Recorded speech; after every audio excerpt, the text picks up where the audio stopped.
जी नाज़रीन, अस्सलाम वालेकुम। दो तीन बातें जिन पर डिस्कशन करनी है।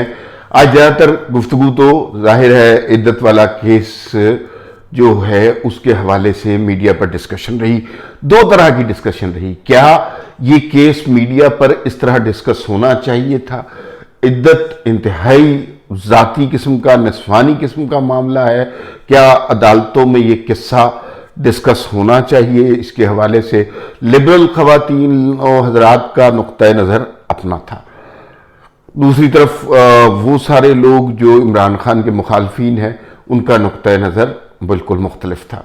इस सारे केस के यहाँ तक पहुँचने में Imran Khan and company and Khawar Maneka and company and Musharraf Bibi का कितना कसूर था, उसके ऊपर भी बात होनी चाहिए।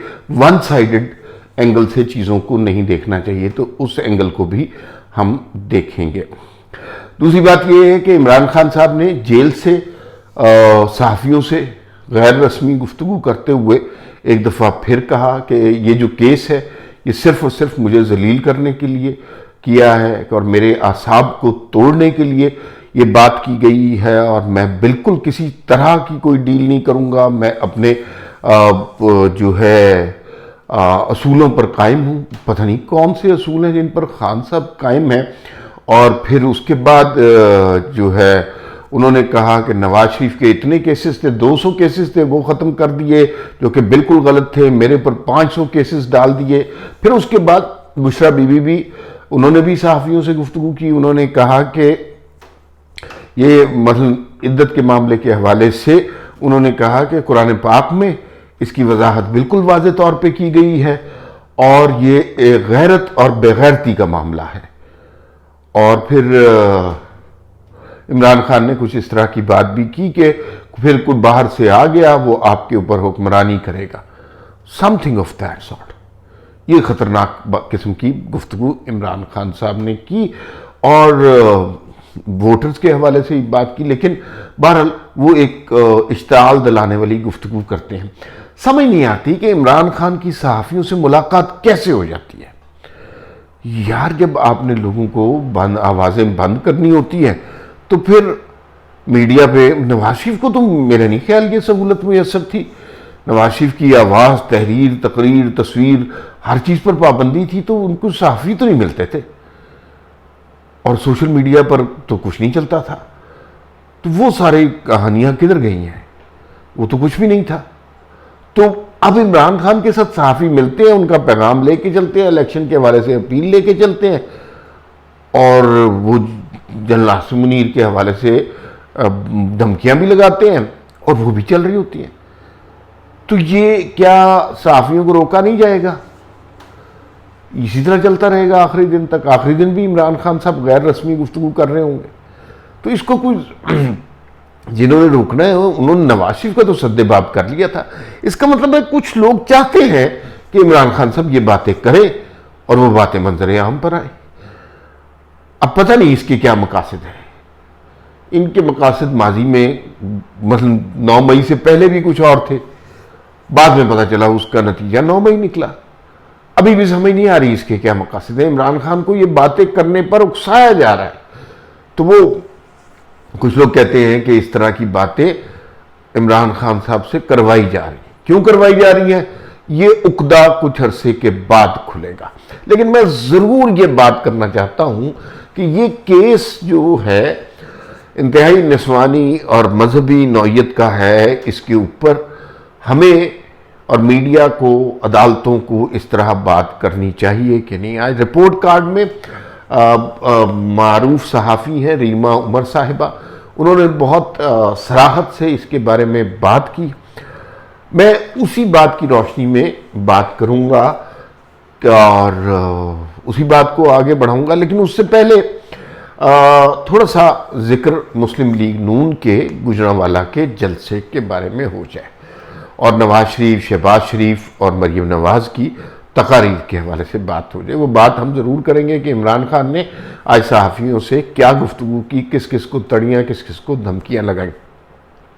गुजरांवाला का जलसा बड़ा जलसा था, अच्छा जलसा था। कुछ लोगों का ख्याल था कि जो जलसे 2011 में और फिर उसके बाद जलसे किए नवाज शरीफ साहब ने, तो वैसा जलसा नहीं था। बड़ा जलसा था लेकिन उतना बड़ा जलसा नहीं था। जो गुजरांवाला नून लीग का गढ़ है, यहां से चाहे कैसे भी हालात हो नून लीग ही जीतती है। खुर्रम दस्तगीर खान साहब जो है यहाँ के बड़े काबिल आदमी हैं, हर काबीना में वो होते हैं और उनकी सीट का भी कैबिनेट में पक्की होती है। बड़े सुलझे हुए पढ़े लिखे आदमी हैं। मैं उनको इसलिए, मेरे दोस्त भी हैं, इसलिए कदर करता हूँ। भाई ऐसे अच्छे सुलझे हुए आदमी हैं। सहाफ़ियों के साथ उनके बहुत सारे मिनिस्टरों के ताल्लुकात होते हैं, मेरे भी बहुत सारे।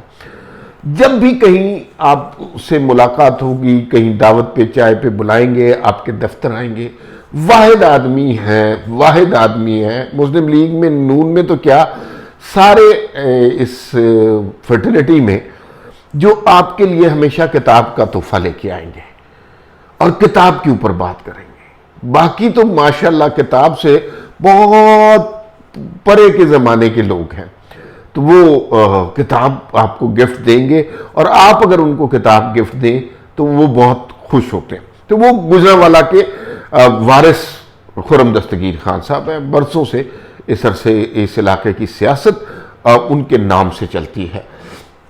अच्छा, ये नहीं हुआ कि नवाज शरीफ आए, शहबाज शरीफ नहीं आए, मरीम नवाज आई और कोई और नहीं आया, तीनों आए। बड़ी दबंग तकरीरें की। एक नुक्ता अलबत्ता थोड़ा लेट शुरू हुआ जलसा। लोगों को 1 बजे कहा हुआ था, 1 बजे के बाद शुरू होते होते 4 साढ़े 4 बज गए। लोगों को कहा गया था कि पहले पहुंचे। नवाज शरीफ साहब को हेलीकॉप्टर के जरिए जाना होता है और वो हेलीकॉप्टर से जाते हैं। कहा यह गया था कि जलसा जल्दी शुरू हो जाएगा, लेकिन चूंकि लोग नहीं थे इसलिए लेट शुरू हुआ। अच्छा, एक मोमेंट ऐसा आया कि नवाज शरीफ आईएमएफ के हवाले से बात कर रहे थे और बात करते करते फिर कोई और बात, पहलवानों की बात करने लग गए और फिर उसके बाद वो बात भूल गए। जैसे मैं और आप भी कोई बात कर रहे हो, दरमियान में कोई और बात शुरू हो जाए, फिर उसके बाद हम कोई और बात शुरू कर देते हैं।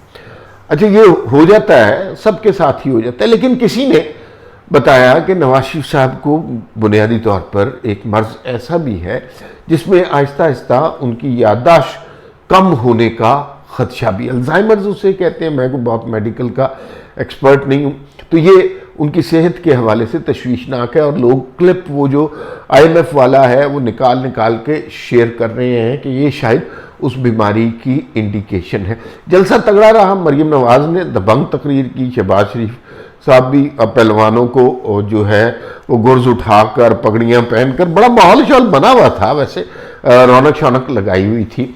तो अच्छा जलसा रहा, अच्छा शो रहा। और मुस्लिम लीग नून बंदे जो नहीं आए क्योंकि वो स्टैंड्स नहीं भरे हुए नजर आए थे, वो लोकल मैनेजमेंट का आपस में कोई पंगे थे, कोई लड़ाइयाँ थी, उनकी वजह से मिसमैनेजमेंट हुई। लेकिन ये गुजरांवाला नून लीग का ही है हमेशा से, इसमें कोई मसला नहीं है। अब ज़रा हम आ जाएं बुनियादी मसले की तरफ, जिसकी वजह से इमरान खान का वो वाला जो केस है वो बहुत ज़्यादा हाईलाइट हो रहा है आज। उसमें एक तरफ तो बिल्कुल सही बात है कि किसी खातून के हवाले से इस तरह की चीज़ें पब्लिक नहीं होनी चाहिए, ना ही अदालतों में डिस्कस होनी चाहिए किसी खातून का ज़ाती मामला। अच्छा, लेकिन इसको पब्लिक कौन कर रहा है? सबसे पहले तो आपने अपने इमरान खान वो साहब हैं कि जिन्होंने धरने में पूरी कौम की निगाहें इसलिए आप पे लगी हुई हैं और आप माइक के अंदर बोल रहे हैं कि लोग चाहते हैं कि तब्दीली इसलिए आए कि मैं शादी कर लूं। ये मैंने तो नहीं कहा, इमरान खान साहब ने कहा। वो अपनी शादियां इस तरह अनाउंस करते थे। फिर जब उमर चीमा ने आपकी शादी की रिपोर्ट दी तो आपने खुद कहा कि दिस इज़ हाईली एग्जैजरेटेड।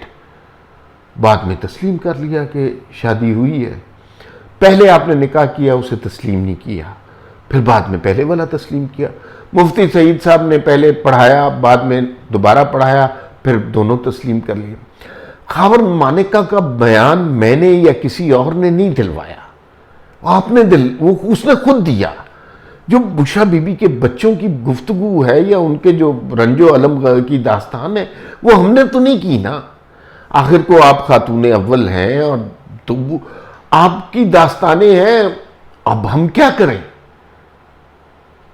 सबसे बड़ा केस है पाकिस्तान का, तो ये डिस्कस हो रहा है और नहीं होना चाहिए, लेकिन आप खुद डिस्कस कर रहे हैं, आपके साबका शौहर डिस्कस कर रहे हैं, एक वजीर आजम डिस्कस कर रहे हैं, तो कैसे ना रिपोर्ट हो। ये मैं बिल्कुल रीमा उमर की बात से इत्तेफाक करता हूं, ये इंतहाई नस्वानी जाती मामला है, नहीं डिस्कस होना चाहिए। लेकिन कर कौन रहा है? आपका निकाह खां, आपका पहला शौहर, वो कह रहे जी कि पहले ताल्लुकात थे, अब और आपके सामने कह रहा है, और आप प्राइम मिनिस्टर की बीवी हैं, तो मीडिया इसको रिपोर्ट करे ना करे, तो ये बड़ी अजीब सी बात है। दूसरा, इमरान खान साहब को जो सहूलत मुयसर है जेल से सहाफ़ियों से गुफ्तगू करने से, कि मतलब वो अभी भी बरस रहे हैं नवाज शरीफ पर, शहबाज शरीफ पर, कि भाई मैं ये कर दूंगा, वो कर दूंगा, उन पे वो मुकदमे ठीक थे, मुझे जलील किया जा रहा है और ये वो। तो एंग्री यंग मैन का 72 साल की उम्र में उनको रोल दिया गया, वो अभी भी वो निभा रहे हैं। तो किस तरह ये खबरें आ रही हैं? तो खबरें निकाली जा रही हैं तो आ रही हैं। सहाफ़ियों से मुलाकात की सहूलत बाकी कैदियों को तो नहीं होती। आप यही क्या सिलसिला है कि आप कैदियों सहाफ़ियों से मुलाकात का सिलसिला आपने शुरू किया हुआ है? तो इसको रोकना पड़ेगा अगर आप चाहते हैं कि अमन रहे और मुल्क में कुछ ज़रा सूरत हाल काबू में आए। और अगर आप चाहते हैं कि इसी तरह सोशल मीडिया पर दंगा फसाद चलता रहे और बदअमनी फैलती रहे, तो फिर दें इस तरह के, क्योंकि भाई इसके बदले लोगों को डॉलर मिलेंगे, टिकर मिलेंगे, तो फिर तो ये सिलसिला चलता रहेगा। और जिस तरह की वो बातें कर रहे हैं, मतलब बेसरोपा बातें, इमरान खान ने कभी कुछ सबूत के हवाले से तो नहीं बात की ना, वो तो ऐसी जो मुंह में आता है, जो बात उन्हें दिल को अच्छी लगती है। तो 200 मुकदमात नवाज शरीफ के थे, ख़त्म कर दिए, 200 पता नहीं थे कि नहीं, मेरे पे 1000 मुकदमात कायम कर दिए, मैं 1000 साल तक जेल बर्दाश्त करूँगा। 1000 साल तो इंसान की ज़िंदगी होती नहीं है, ये नारा है सिर्फ ऐसे ही। तो बस वो लोगों का दिल गरमाने के लिए बात करते हैं।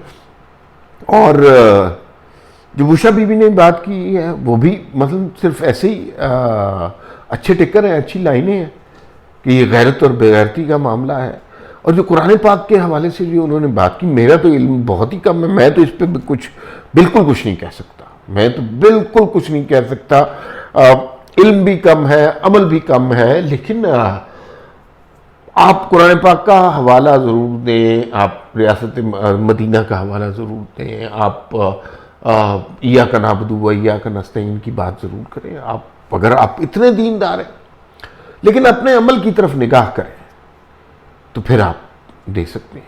मैं नहीं दे सकता, मैं तो गुनाहगार आदमी। लेकिन आप अगर बात कर रहे हैं तो अपने कंडक्ट की तरफ देखें, तो फिर ये बात करें।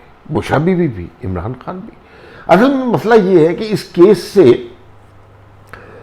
मेरा नहीं ख्याल इमरान खान को कोई नुकसान हो रहा है से, मतलब या जिस शख्स को पहले एक केस में 10 साल सज़ा हुई हो, एक केस में 14 साल सज़ा हुई हो, उसको 7 साल कैद और सज़ा मिल गई तो कोई फ़र्क नहीं पड़ता। जाहिर है क्या ही फ़र्क पड़ सकता है। फ़र्क सिर्फ ये पड़ रहा है कि ये केस आया है, वो जो है ना जज कुदरतुल्लाह साहब ने इसका फैसला सुनाया है इलेक्शन से पहले। बहुत सा देखें, ये लिबरल क्लास जाहिर है इस फैसले पे कह रही है कि नहीं यार ये ख़वातीन की बेहुरमती है, ये इस तरह इद्दत का फ़ैसला खातून को खुद करना चाहिए, ये वो सारी बातें दुरुस्त हैं। लेकिन एक क्लास ऐसी है जो सोचती है कि जो राइट साइड के सेंटिमेंट रखती है, जिसको इमरान खान ने ग्रूम किया है, जिसके साथ इस्लामिक टच लगाकर इमरान खान ने जिनके वोट हासिल किए हैं, वो क्लास जो है वो डिमोरलाइज हुई है। क्योंकि इमरान खान ने तो उन्हीं के लिए सारे अपने नारे, अपनी सारी सियासत, वो इमरान खान ने ये भी कहा कि मैं बड़ा गुनाहगार हूं, मैं बड़ा बड़ा प्ले बॉय था, लेकिन अब मैं ठीक हो गया हूं। उन्होंने यकीन कर लिया कि नहीं नहीं अब नेक हो गया यार, पहले लड़का खराब था अब ठीक हो गया, तो ये ठीक हुआ है। तो वो क्लास हर्ट होगी, और वो फिर जो है ना इसका रिजल्ट इलेक्शन में आएगा और फिर इमरान खान इससे हर्ट होगा। मेरे ख्याल में ये नुकसान इमरान खान को इससे हुआ है। बाकी इस तरह के केसेस से इमरान खान जैसे बंदे को कोई नुकसान नहीं होता। खैर फिलहाल इतना ही, फिर मुलाकात होगी। अल्लाह हाफिज।